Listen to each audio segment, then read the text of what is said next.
Well, good morning. Welcome to Thoughts Can Change Your Life with me, Reverend Wolak. It's always good to be with you. How courageous do you feel today? Yeah. How much courage do you have? You're saying, well, why are you asking that? I'm asking, how much courage do you have to ask yourself one question? Just ask one question and no other question at all. Are you being the person you want to be? That's right. Are you being that person? You say, well, I don't know. Well, have you asked the question, who is the person I most desire to be? What does that person look like? What does that person feel like? What does that person sound like? What does that person do? How does that person interact in the world? What gifts does that person bring to the world?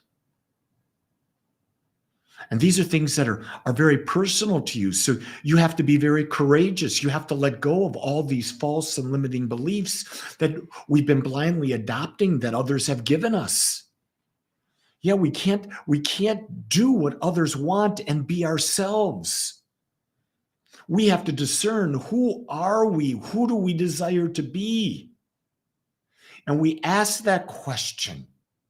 And then we ask, what must I do to become that person?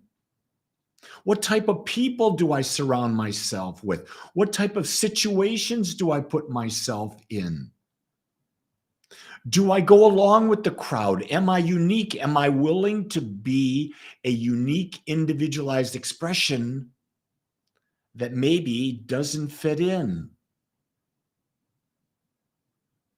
But yet you do fit in, because in the cosmic puzzle, there's only one you. There's only one piece of the puzzle that looks and feels and sees like you. Without you, the cosmic puzzle is not complete. And when you're not being yourself, you're not seeing yourself as you really are, your authentic self, you're not a valuable part of the puzzle. Can't use you. You're a piece that doesn't fit. If you become a piece like someone else, there's only one space for that piece in the puzzle. I love the puzzle analogy. This morning in meditation, I asked people to be still and to surround themselves with their guides. Who are their guides? Whoever they want them to be. Whoever they believe has tremendous wisdom that they want to tap into. And once we're surrounded by our guides and we're in that quiet state, I asked them to ask a question. What is it you want to know? Who are you? What do you want to be? What do I have to do to become that person? And just sit and just listen and see what answers start to come. What I know is the answers that will start to come are the ones that you're ready to hear.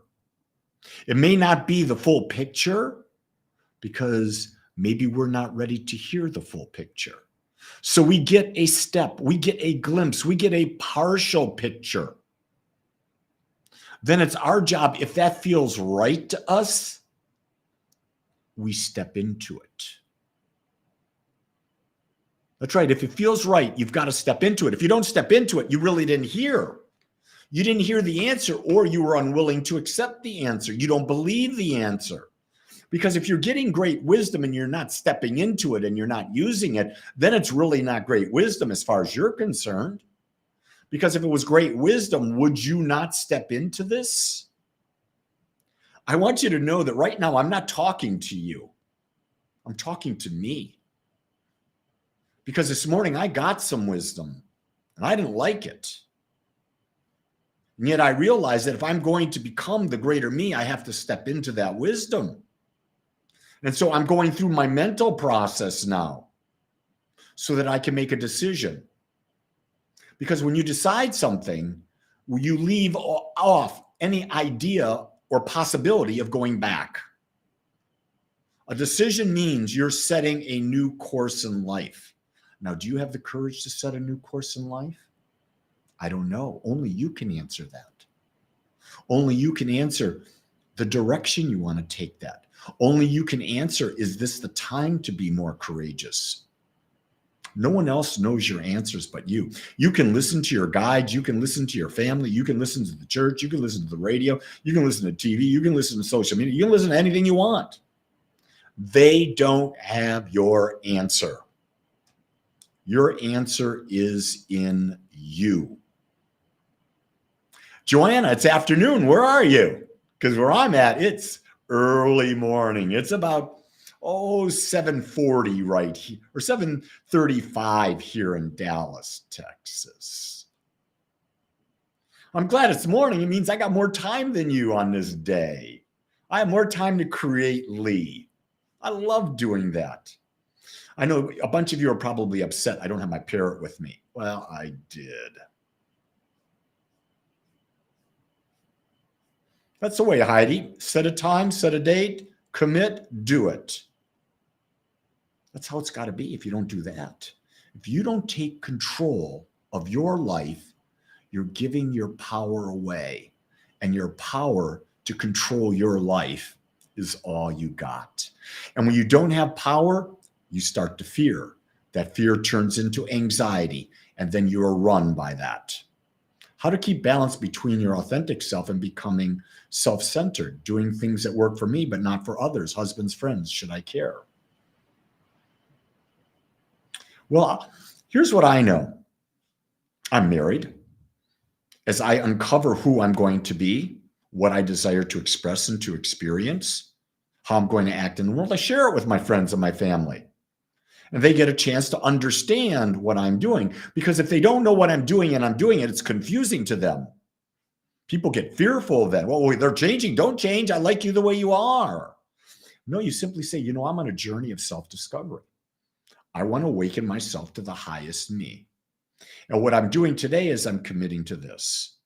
If they're truly friends, and if it's your husband who loves you, guess what? The first thing, love means to accept. If they don't accept you, then there's no love. And maybe yours is to teach them what love is, to explain what love is, to demonstrate what love is for them. The thing that might happen, though, Johanna, is this. As you become this new person, maybe they liked the old person, and maybe they're not a vibrational match to like the new one. I can't say that. They can certainly love you.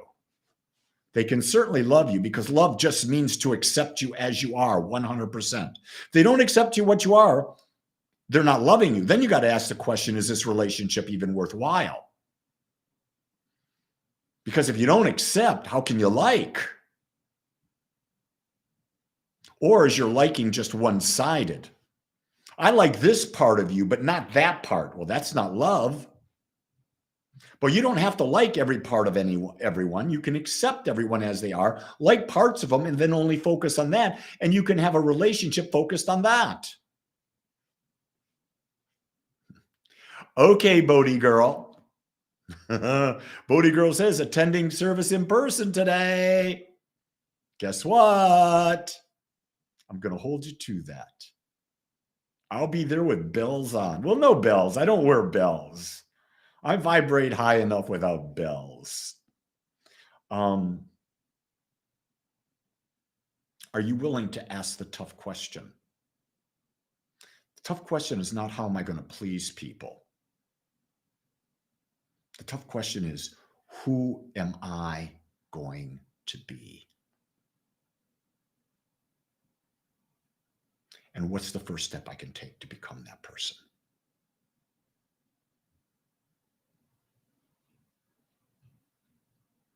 Joanna says, I wish I could attend in person. Hey, Joanna, on Wednesdays at 1:30 my time, which would be, if it's, wait a second, it's 7:30, 8:30, 9:30, 10:30, 11:30, 12:30, 6 hours difference between you and I. That means 1:30 my time, 7:30 p.m. your time on Wednesdays. I have a Zoom gathering, and most of the people on that Zoom gathering are from Europe. All you got to do is go to agapespiritualcenter.com, and we can be together in person, at least virtually. That's an invitation for you. And everyone else, I do have that gathering at 1:30 p.m. Central Time, and I have one at 7 p.m. Central Time. Everyone's welcome to attend if you want to connect. Because right now, I'll tell you, we feel very isolated, I know, and we feel lonely. Any way we can be with like-minded people, we've got to take that step. So with that in mind, I want to say, hey, ask some good questions and then make a decision. Do I want to be that? Once you make the decision, don't look back. Hey, everyone, I'm here to support you and love you and accept you just like you are. Create a great day. Aloha.